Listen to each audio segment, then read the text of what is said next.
Evidentment és un problema enorme, és infradiagnosticat. Jo penso que les xifres horroroses que surten a la ràdio, en el fons, només representen la punta de l'iceberg. Probablement el que es detecta bàsicament és la violència física, les morts, però en canvi queden tots els maltractaments, totes les violències psíquiques, totes les dones que perdonen els homes perquè pateixen molta violència, perquè si no probablement no ho farien, i per tant és un tema d'enorme importància per la societat i pels metges.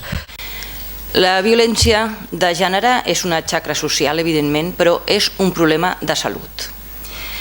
L'abordatge de la lluita contra la violència de gènere és pluridisciplinar, ho han dit els meus dos companys. El 2001 el Col·legi de Metges ja va publicar un quadern de la bona praxi sobre precisament l'atenció a aquest col·lectiu d'urgències.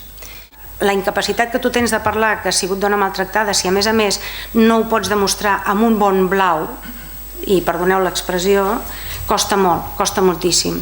I jo crec, i després d'haver-ho pensat moltíssim, crec que la meva dificultat de parlar-ho és perquè durant aproximadament 12 anys només eren psicològics, només eren psicològics. Van ser els 2 darrers anys que van començar a ser físics perquè jo volia començar a sortir-me'n, i quan li comences a treure el poder intenten que el seu poder ja no sigui només emocional, intenten també amb el físic. El que intento avui més que res és donar visibilitat als maltractaments psicològics. És molt difícil de detectar, és molt difícil que una dona ho digui. Dins d'aquests maltractaments i dins d'aquestes agressions sexuals hi ha les dones amb exclusió social que pateixen un abandonament encara molt més important. L'abordatge que es fa en aquests col·lectius, doncs entre la dificultat del per què estan en aquell lloc, moltes vegades no deixa que es pugui treballar tot. El principal factor de risc és ser dona. No hi ha més. La violència contra les dones és un problema de salut, clarament, i és un problema de salut pública. Per tant, l'haurem d'atendre com a tal. Hi haurem de generar polítiques, hi haurem de generar planificacions, hi haurem de generar serveis, hi haurem de dissenyar protocols, intervencions, etc.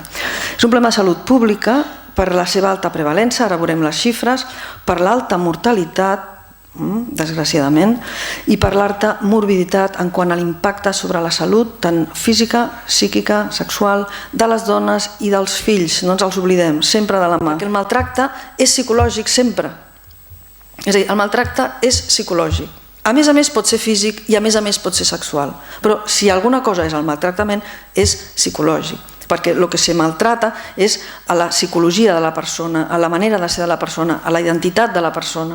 Hay que saber que la detección no es igual. Todos los profesionales sanitarios no detectamos de la misma manera y en cualquier circunstancia. Es un problema, es una patología, vamos a entenderlo como tal. Necesitamos formarnos, otra de las dificultades. ¿Para qué? Para aumentar el índice de sospecha y para poder manejar de manera adecuada los casos sospechados, de manera que podamos aumentar la detección. Si yo no estoy formada, yo no detecto, y si yo no detecto, no trato. Y esto es como la pescadilla que se muerde la cola. La violencia de género se está considerando no como una lesión aislada por sí misma, sino como un factor de riesgo, porque los factores de riesgo generan enfermedades. Entonces tenemos que luchar antes, si no podemos antes de que se produzca el factor de riesgo, porque la violencia de género ya está ahí, sí, para luchar que ese factor de riesgo se convierta en enfermedad. Yo me sitúo en un paradigma de relación asistencial, de relación terapéutica, en el que incorpore las vivencias, los roles, las cualidades de la persona que atiende, tanto como se tienen en cuenta las de la persona que es atendida, ¿no?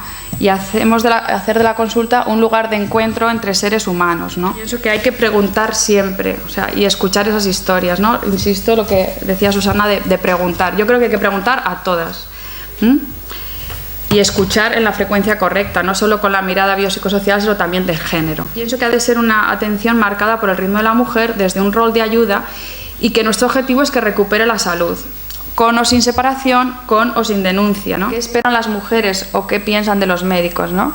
Entonces ellas esperan que comprendan la complejidad de la situación, que les ayuden a expresar esos sentimientos, que no las juzguemos. Se ha visto que valoran mucho más el apoyo emocional que el legal. y que no tienen ningún inconveniente ser preguntadas, que eso es una creencia que se ha ido repitiendo siempre, les da vergüenza y les da vergüenza, pues no, de hecho agradecerían que les preguntáramos, no?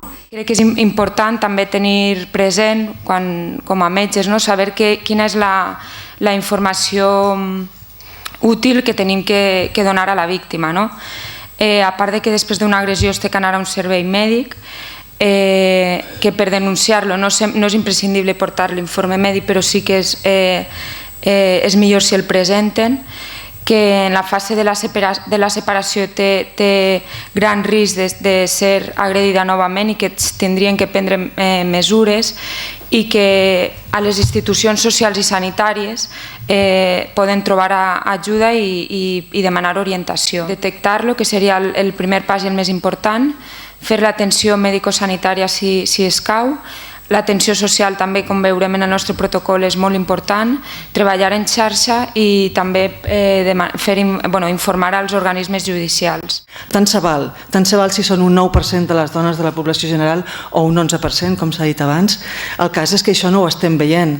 Si a més pensem que les consultes, aquestes xifres es dupliquen o es tripliquen, està clar que necessitem ulleres, Què hem de fer? Doncs posar-nos a les ulleres, formar-nos, veure que la violència no és una cosa anecdòtica, sinó que és una violència estructural, mirar dins de nosaltres mateixos per saber què ens està passant, trobar quin és l'instrument més adient per a la detecció en el nostre servei, veure quin és el procés d'acompanyament més adequat pel nostre servei, recordar que no som superherois ni superheroïnes, conèixer la xarxa local, tenir una relació el més segura para nosotros y para la dona amb la justicia.